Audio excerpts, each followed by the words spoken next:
त्रिकुट पर्वत पे शिव आए, हार गले का गिरा यहीं पे।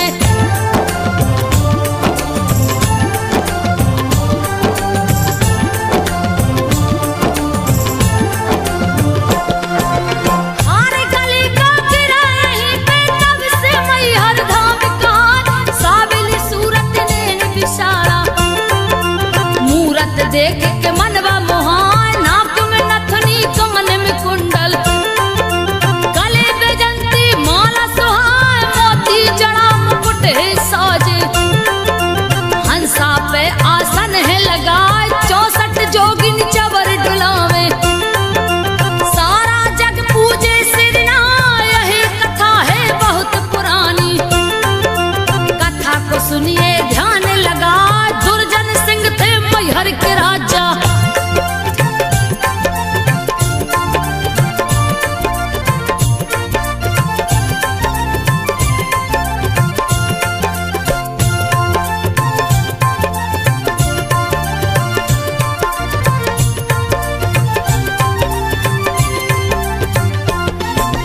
दुर्जन सिंह थे मैहर के राजा, यही इतिहास रहो बतलान। उन्हीं के राज्य में एक था ग्वाला, गैया चराने जंगल जाए, बहुत भयानक था वह जंगल। दिन में रात रहा दिखलाए, एक दिन उस ग्वाले ने देखा, गाँव बीच एक दूजा गाय, जिसका रंग सुनहरा दिखता। ग्वाला कछु समझ नहीं पाए, दूसरे दिन जब जंगल आया, फिर वही गैया गई दिखाए, गैयों के संग चरने लगी है।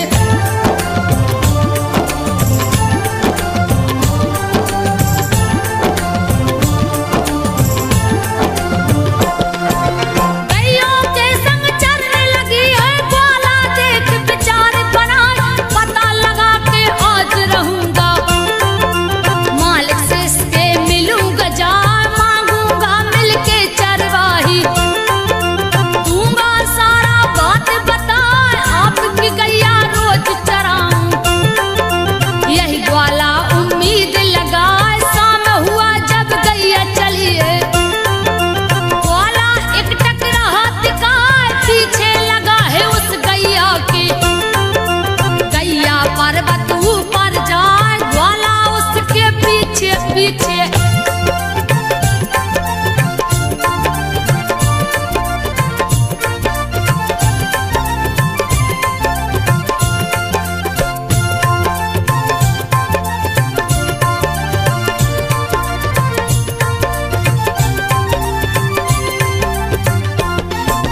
ग्वाला उसके पीछे पीछे, पलक नहीं है तनक झपकाए, ग्वाले को देखत देखत गैया गुफा के अंदर गई समा, द्वार बंद हो गया गुफा का। ग्वाला अंदर जा नहीं पाए, गुफे के द्वार पे बैठा ग्वाला। उसके समझ कछु नहीं आ, तभी खुला है द्वार गुफा का। जिससे निकली बुढ़िया माँ, लगी वो पूछने कौन हो बेटा। रहा है ग्वाला सब समझाए, आपकी गैया रोज चराऊं।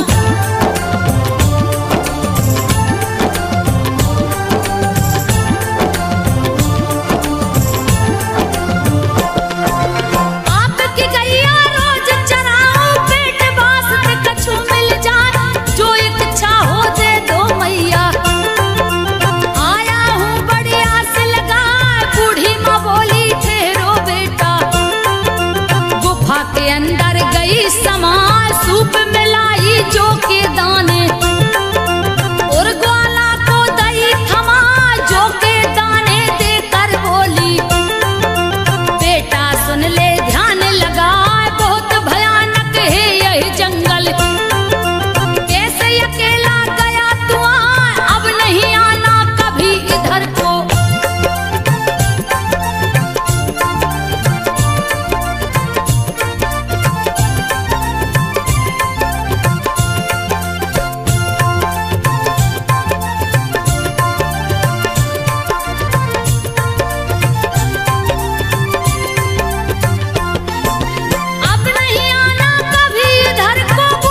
की जगह जवेरात दिखाए, हीरे मोती चमक रहे हैं।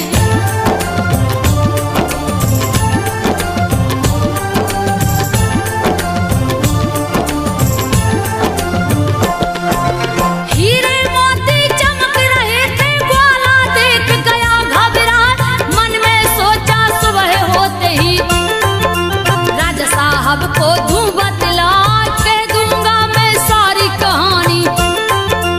होत सुबह को ग्वाला जाए, जा पहुंचा है राजमहल में, दिया है सारा हाल सुना उस ग्वाले की सुन के कहानी। राजा महल में सोने को जाए, रात में उनको सपना आया, बुढ़िया माँ वही गई दिखा जैसे कि ग्वाला ने बतलाया।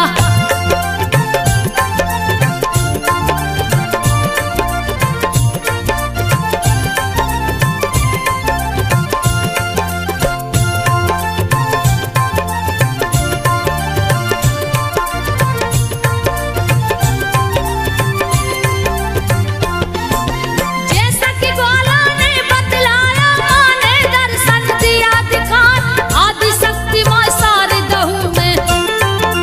सुन लो राजन ध्यान लगाए, जहाँ पहाड़ी पे रहती हूँ वहीं पे दे मढ़िया बनवाए, भक्तों के लिए रास्ता बना दो, पूजा मेरा दो करवाए, मेरे दर्शन से पूरे मनोरथ। दुर्जन सिंह को दी समझाए, सुबह होते ही महाराज ने उस ग्वाले को लिया बुलवाए, उसको ले उस जगह पे पहुंचे।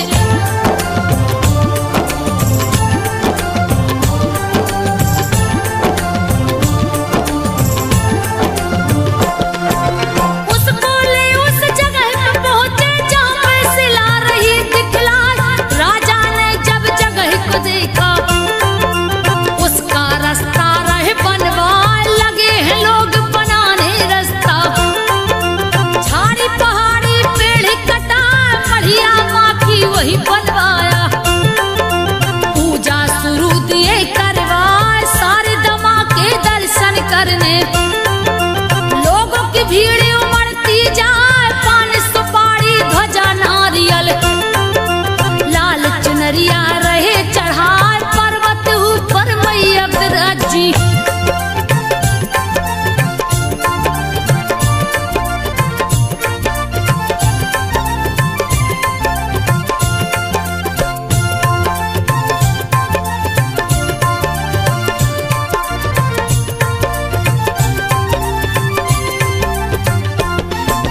पर्वत ऊपर मैया विराजी, जंगल चारों ओर दिखाए, आल्हा तलैया आल्हा अखाड़ा, आल्हा जहाँ रियाज को आए, परम भक्त था माँ शारद का, पूजे रोज चरण सिरना। एक दिन की है बात तो सुनिए, आल्हा सोया पलंग पे जाए, सपने में आई माँ शारदा। आल्हा देख गया चकराए, नींद से आल्हा जब जगा है, सारे दमा को सामने पाए, आल्हा से माँ शारदा बोली।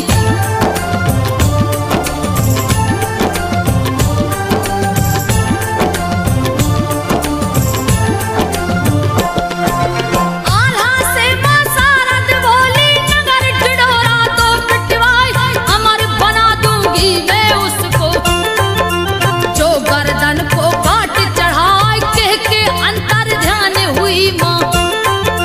सुबह में आल्हा सबको बताए, बात सुना है सभी वीरों ने, बलि देने को बहुतों आए, बारी बारी तेगा उठाते, कोई गर्दन को काट न पाए, गिर पड़ता तलवार हाथ से। सबकी भक्ति गई दिखा, गढ़ मोहवे का वीर बना पर।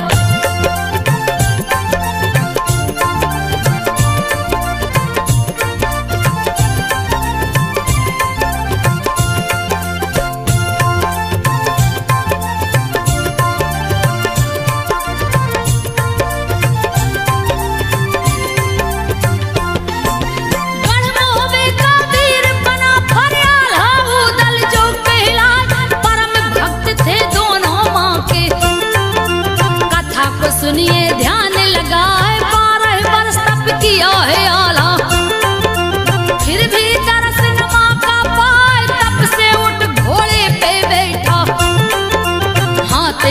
तलवार उठाए सुमरन करते शारद माँ का। महुआ से मैहर को आए जंगल नदिया झाड़ी पहाड़ी। आल्हा का घोड़ा टपता जाए ठान के अपने मन में चलो है।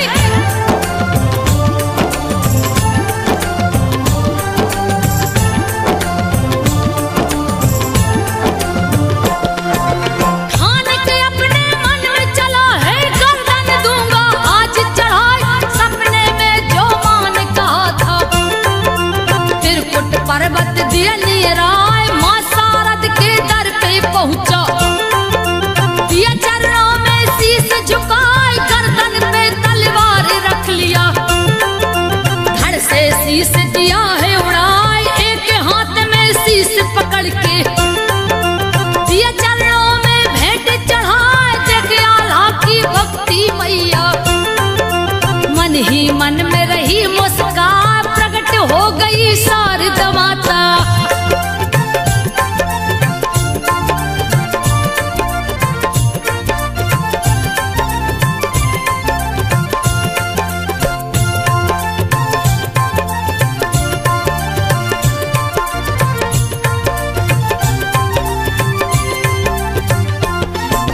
प्रकट हो गई शारदा माता धड़ से शीश दिया है चढ़ाई। अमर किया आल्हा को मैया। आल्हा माँ को शीश झुकाए जो चाहे वर मांगिल बेटा।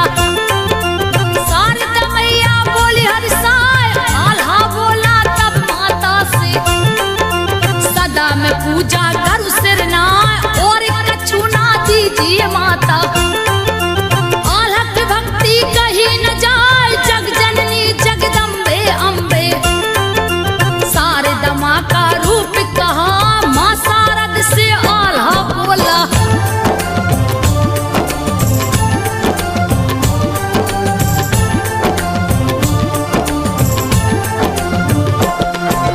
शारदा माँ से आल्हा बोला सदा ही रहना मुझ पे सहाय। नित्य प्रति मुझे दर्शन देना तू जी कछु भी इच्छा ना। एऊ मस्तक है शारदा माता। आल्हा को वर दे कर जाए मैया से वर पाके आल्हा। खुशी से फूले नहीं समाए कोई रण ना आल्हा हारे। भुजा पे मैया भई सहाय जिसका जग में नाम अमर है। जिसको कोई जीत न पाए आज भी आल्हा दर पे आता।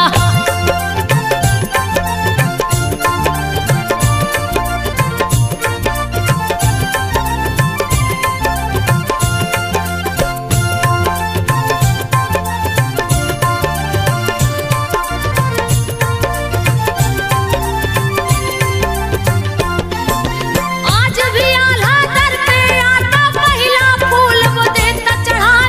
सारा जग है जान कहानी शक्ति मैया देती बढ़ा। को नहीं जानत माँ की महिमा कीर्ति गावत जग थक जाए। बीड़ा पुस्तक धारण करती सरस्वती मैया जो कहलाए। हंस वाहिनी विद्यादान की ब्रह्मचारिणी तू ही कहा कुमारी भुवनेश्वरी माता। सारा जग पूजे सिर नाय परम पूज्य परमेश्वरी माता।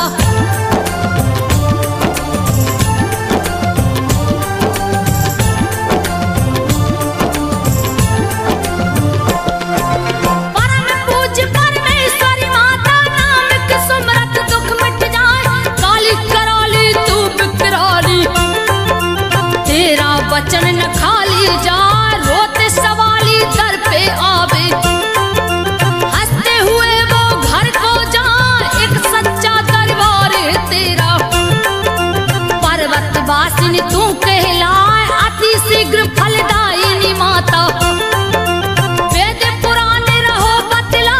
वह दौलत दुनिया का पाता जिसका स्वर माँ देती सजाए। मैहर वाली शारदा मैया।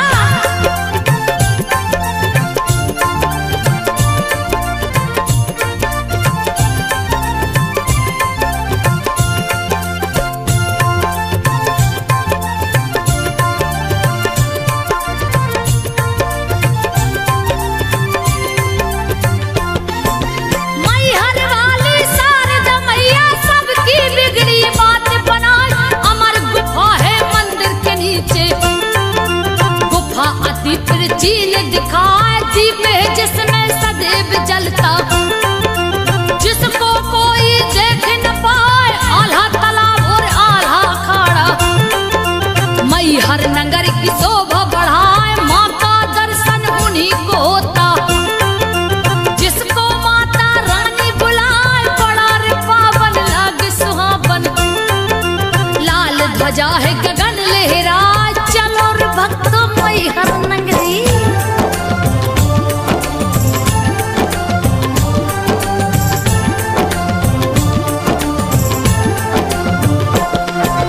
चलो रे भक्तों मैहर नगरी, शारदा माता रही बुलाए, दर्श मात्र से जिनके संतो सारा जीवन सफल हो जाए। दुख हरती दुख हारिणी माता, दुख भय और है रोग मिटाए, विघ्न विनाशक शारदा मैया।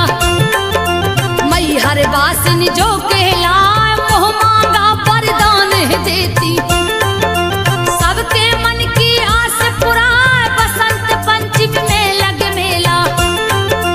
भारी भीड़ रही दिखलाए, दर्शन देती शारदा मैया।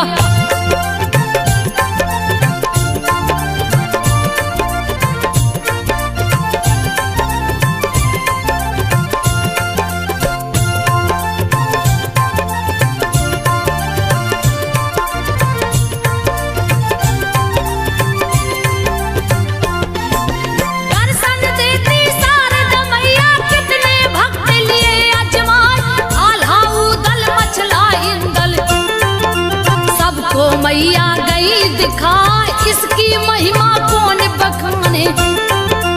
जिनके हाथों जग है रचाए, सती के संग जहाँ शिव है विराजे। सिद्ध शक्ति पीठ धाम कहा है, भाई और शारद मैया के। नरस भगवान रहे दिखाए, जहाँ विराजे माँ जगदम्बे। चलो रे भक्तों दर्शन पाए, सब कुछ देती शारदा माता।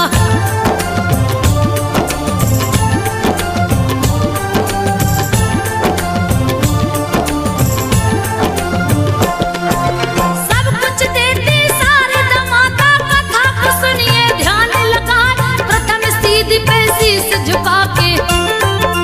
मात शारदा जो गोहराए, चढ़त चढ़ाई मन ना थाके। मैया शक्ति देती बढ़ाए, बाजा बाज रहे अंगना में। पंडा पुजारी शंख बजाए, टना टन टन घंटी बाजे। तीनों लोक में गूंजत जाए, चलो रे भक्तों दर्शन करबी। माँ की शक्ति कहीं न जाए, माँ तो है बस प्रेम की भूखी।